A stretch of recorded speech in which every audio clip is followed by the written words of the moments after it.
Hello everyone, my name is Fernando and today I will be presenting my project on spam email classification using machine learning. I've used the Spambase dataset from the UCI machine learning repository to train and evaluate spam classification models. So, spam emails are not just annoying, they can also be harmful and containing phishing attempts or malwares. Effective spam filters help keep email communication safe and efficient. For this project, I want to explore how machine learning can be applied to detect spam based on email content and structure. The dataset that I choose includes over 4,600 email samples with 56 features describing word frequency, character usage, and capitalization patterns. For example, how often does an email use the word free, the exclamation mark, or have long sequence of capitalized text? These patterns help the model to differentiate spam from non-spam emails. The primary objective of this project was to classify emails as either spam or non-spam using machine learning.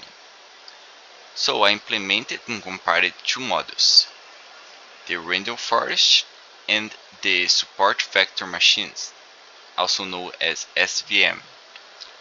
My hypothesis was that random forest would outperform SVM due to its ability to handle diverse datasets and filter importance.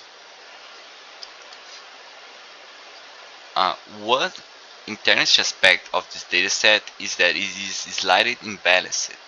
Around 40% of emails are spam, while 6% are non-spam.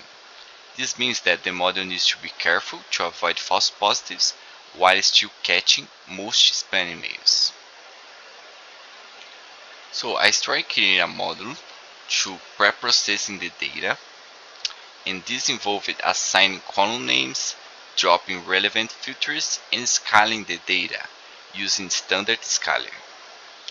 Scaling ensures that all filters contribute equally to the model, which is particularly important for the SVM.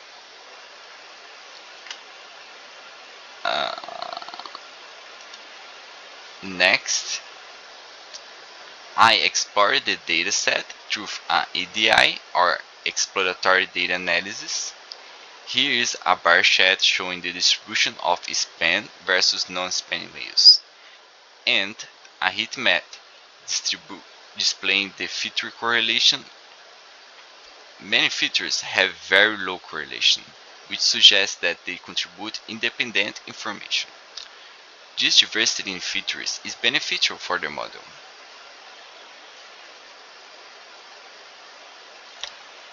And for the machine learning models, I implemented a random forest classifier and a SVM.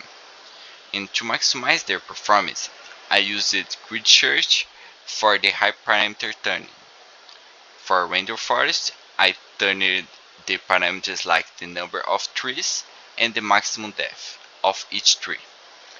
For SVM, I focused on the kernel type and localization strength. So let's check the precision recall curve. And as you can see, comparing the two models, precision measures how many of the emails flagged as spam were actually spam, while recall measures how many spam emails the model successfully identified. So, as you can see, the random forest consistently outperforms the SVM, maintaining a high precision and recall across most thresholds. So now, let's look at the results. Random forest achieved accuracy of 96% with 95% precision and 94% recall.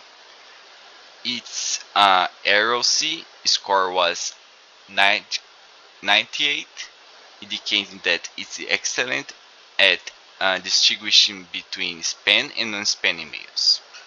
The SVM also performed well, with accuracy of 93%, but it struggled with the recall of spam emails, achieving just 88%.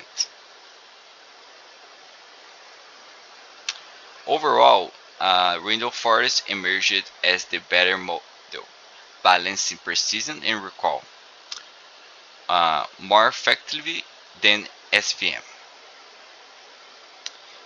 It also provided more interpretable results through its feature importance analysis. In conclusion, this project demonstrates the power of machine learning in solving practical problems like spam detection. Random forest proved